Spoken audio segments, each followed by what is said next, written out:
mercredi 17 juin 2026. Mesdames, Messieurs, bonjour, bonsoir, bienvenue. C'est Art d'Info. Haïti Actualité, Ralph décrypte l'info qui rentre chez vous pour ce mercredi 17 juin 2026, toujours en collaboration avec le journal en ligne Alternance Média. En Floride, c'est Téléspirale et pour la production à Paris, c'est 6 Media Lab.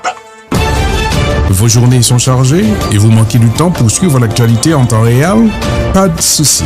Tous les jours, Ralph Siméon vous livre l'essentiel de l'information avec rigueur, clarté et précision. Du lundi au vendredi, retrouvez Art d'Info, le rendez-vous incontournable pour comprendre l'actualité haïtienne et internationale. Présentation des faits marquants, décryptage, une revue de presse complète en 10 minutes. Art d'Info, Haïti Actualité, Ralph décrypte l'info. Une production signée Téléspirale, Alternance Média et 6 Media Lab. Avec Art d'Info, restez informés, restez connectés sur tous les réseaux. Antonio Gutiérrez appelle la communauté internationale à assumer ses responsabilités envers Haïti. Le secrétaire général de l'ONU en visite en Haïti demande pardon aux victimes des gangs dans le pays. Suspension de l'exploitation des mines de sable à Pétionville et à Kinskov. L'OMRH déploie des unités mobiles d'identification dans le nord d'Haïti. IBC Airways inaugure sa nouvelle liaison Fort-Lauderdale-les-Cayes. Et puis Zerd Airlines poursuit son expansion vers Miami, Montréal et New York. Et Coupe du Monde 2026, Mbappé bat un record avec les Bleus. Messi signe un triplé avec l'Argentine. G7 déviant, Trump prêt à renforcer les sanctions contre la Russie et discussion sur la sécurité du détroit d'Ormuz. Tels sont les points qui vont faire l'essentiel de l'actualité pour l'édition du 17 juin 2026. Et nous débutons tout de suite l'actualité en Haïti. Antonio Gutiérrez appelle la communauté internationale à assumer ses responsabilités envers Haïti. Le secrétaire général de l'ONU, Antonio Gutiérrez, a effectué le mardi 16 juin 2026 sa deuxième visite officielle en Haïti. Lors d'une conférence de presse tenue au siège du BINU à Port-au-Prince, il a lancé un appel direct à la communauté internationale afin qu'elle renforce son soutien au pays confronté à une crise sécuritaire, humaine et institutionnelle sans précédent. Le chef de l'ONU a demandé un déploiement rapide et plus complet de la force de répression des gangs, un appui accru à la transition politique ainsi qu'un financement à la hauteur des besoins humanitaires. Antonio Gutiérrez a également voulu adresser un message d'espoir au peuple haïtien. Il a déclaré que pour la première fois depuis plusieurs années, certains signes permettent d'entrevoir une amélioration de la situation sécuritaire, évoquant la bataille de Vertières de 1803. Il a affirmé que le peuple haïtien avait déjà démontré sa capacité à surmonter l'impossible et qu'il saurait se libérer de l'emprise des gangs.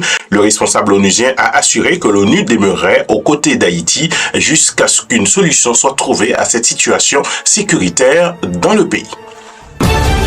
Toujours concernant cette visite du secrétaire général de l'ONU en Haïti, je vous demande pardon, déclare Antonio Guterres aux déplacés. Au cours de sa visite du mardi 16 juin 2026, Antonio Guterres s'est rendu dans le site de déplacés baptisé Colombie à Port-au-Prince, où vivent plus de 1250 personnes ayant fui les violences des gangs, face à des femmes vivant dans des conditions extrêmement précaires. Depuis novembre 2024, le secrétaire général de l'ONU a déclaré « Je vous demande pardon de n'avoir pas été capable de mobiliser la communauté internationale. » Selon les Nations Unies, près de 1,5 million de personnes sont aujourd'hui déplacées en Haïti à cause des violences des gangs armés. Le plan humanitaire de l'ONU pour 2026, évalué à 880 millions de dollars, s'est financé qu'à moins de 25%. Gutiérrez a également visité le camp Vertières où sont déployés les premiers contingents de la FRG. Cette force doit compter jusqu'à 5500 membres, mais dispose actuellement de 1000 soldats et de policiers provenant notamment du Tchad, de la Mongolie, de la Jamaïque, du Guatemala et du Salvador. Haïti Environnement, suspension des exploitations de sable à Pétionville et à Kinskov. Le ministre de l'Environnement, Valérie Fils-Aimé, a annoncé le mardi 16 juin 2026 la suspension de toutes les activités liées à l'exploitation des sables dans la commune de Pétionville et de Kinskov pour une durée d'1 mois. Cette décision intervient après plusieurs années de dénonciation concernant les conséquences environnementales de cette activité dans les zones montagneuses de l'Ouest. l'Est. Le secteur de la Boule, Pèlerin et Kinskov figurent parmi les plus touchés par l'extraction anarchique du sable. Selon les autorités, cette pratique favorise l'érosion des sols, augmente les risques des glissements de terrain et accélère la destruction du couvert végétal. Une évaluation complète des sites sera réalisée durant cette période et les exploitants qui poursuivront leurs activités s'exposeront à des sanctions prévues par la loi, selon le ministre de l'Environnement, M. Valérie Fils-Aimé. Haïti Administration, l'OMRH rapproche les services publics des citoyens, surtout dans la région du Nord. L'Office de Management et des Ressources Humaines, OMRH, poursuit son programme de modernisation de l'administration publique avec le déploiement d'unités mobiles d'identification dans le département du Nord. Lancé officiellement le 29 mai 2026 au complexe administratif de Vaudreuil, au Cap-Haïtien, cette initiative vise à faciliter l'accès aux documents officiels pour les populations vivant dans les zones reculées. Grâce au programme Potomitan, financé par l'Agence française de développement et l'Expertise France, les citoyens pourront obtenir plus facilement leur carte d'identification nationale ainsi que d'autres documents administratifs. Une première opération a déjà été réalisée à Bois-de-Lans, dans la commune de Limonade. Les autorités espèrent ainsi renforcer la présence de l'État sur le territoire et améliorer l'inclusion administrative des citoyens partout dans le pays. Haïti Aviation IBC Airways inaugure sa liaison Fort-Lauderdale-Les Cayes. La compagnie aérienne IBC Airways a inauguré le mardi 16 juin 2026 son premier vol direct entre Fort-Lauderdale et Les Cayes. Le vol CSQ 861 opéré à bord d'un Embraer ERJ 145XR a transporté 30 passagers dont le consul d'Haïti à Miami, Évric Delerme. La compagnie prévoit désormais 2 rotations hebdomadaires les mardis et les jeudis. À partir du 2 septembre 2026, ce nombre passera à 8 vols par semaine. Selon les responsables de l'entreprise, cette nouvelle liaison répond à une forte demande de la diaspora haïtienne du Grand Sud qui pourrait désormais rejoindre Les Cayes en un peu plus de 2 heures de vol de Fort-Lauderdale aux Cayes. Et puis, toujours concernant ce dossier aviation, Z Airline poursuit son expansion internationale. La jeune compagnie Z Airline continue d'étendre son réseau après ses liaisons vers Sao Paulo et Florianopolis au Brésil. L'entreprise dessert désormais Miami et prépare des vols vers Montréal, New York, Atlanta ainsi que plusieurs destinations nationales. Selon son PDG David Jean-Charles, la compagnie a déjà effectué 6 vols entre le Cap-Haïtien et Miami depuis le lancement de cette liaison le 22 mai dernier. Le premier vol vers Montréal, initialement prévu le 8 juin, a été reporté au 29 juin afin de répondre à de nouvelles exigences de sécurité imposées par les autorités canadiennes. Parlons maintenant football mondial 2026. Mbappé et Messi marquent l'histoire. L'équipe de France a réussi son entrée dans la Coupe du Monde 2026 en battant le Sénégal grâce notamment à un doublé de Kylian Mbappé. Avec 58 buts sous le maillot des Bleus, l'attaquant français devient le meilleur buteur de l'histoire de la sélection française. Les Bleus prennent ainsi un départ idéal dans leur quête d'un 3e titre mondial.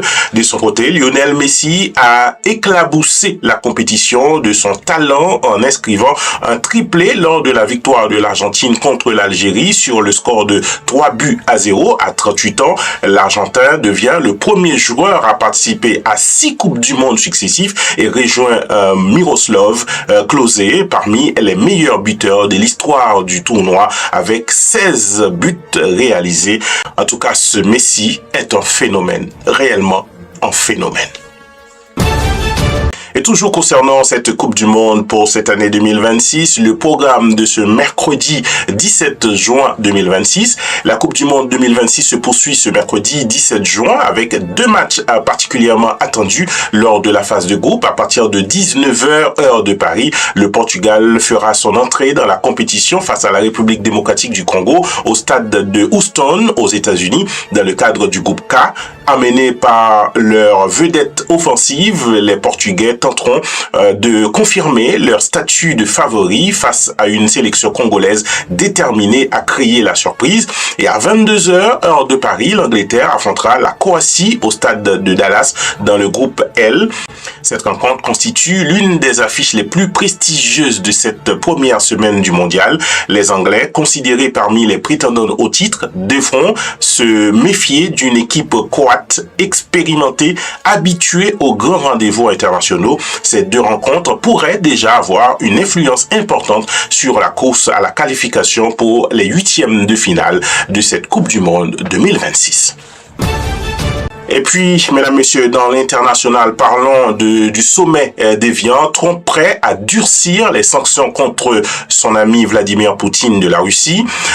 Réunis à Évian pour le sommet du G7, les dirigeants des principales puissances industrialisées ont consacré une large partie de leur discussion à la guerre en Ukraine. Le président américain Donald Trump s'est déclaré favorable à un rétablissement prochain des sanctions contre le pétrole et le gaz russe afin d'accentuer la pression sur Moscou. Les participants ont également abordé les conséquences de l'accord conclu entre les États-Unis et l'Iran. Parmi les mesures envisagées figure le déploiement des capacités européennes de déminage dans le détroit d'Ormuz afin de sécuriser la navigation maritime. Des navires français et allemands pourraient être mobilisés dans le cadre de cet effort multinational pour rouvrir le détroit d'Ormuz. Voilà, mesdames, messieurs, tout ce que vous devez savoir sur Haïti et sur le monde pour ce mercredi 17 juin 2026. Pour vous l'apporter, Ralph Siméon, en collaboration avec Alternance Média, Téléspiral et Cimédia Lab. Je vous invite, mesdames, messieurs, à vous abonner sur nos pages Facebook, Ralph Siméon ou Art Info. Et sur YouTube, c'est Art Info TV. Avant de vous quitter, je vous rappelle une chose. Si vous voyez croître le méchant comme l'herbe, si ceux qui font le mal fleurissent comme la fleur des champs, c'est pour être anéanti à jamais. Haïti, pas péri. Haïti, nous dans le mondial, n'a préparé pour nous battre Brésil. Je le dis, nous allons battre Brésil. En tout cas, je vous donne rendez-vous demain jeudi pour une nouvelle édition Art d'Info. Merci pour votre fidélité. À bientôt. Vos journées sont chargées et vous manquez du temps pour suivre l'actualité en temps réel? Pas de souci. Tous les jours, Ralph Siméon vous livre l'essentiel de l'information avec rigueur, clarté et précision. Du lundi au vendredi, retrouvez Art d'Info, le rendez-vous incontournable pour comprendre l'actualité haïtienne et internationale. Présentation des faits marquants, décryptage, une revue de presse complète en 10 minutes. Art d'Info, Haïti Actualité, Ralph décrypte l'info.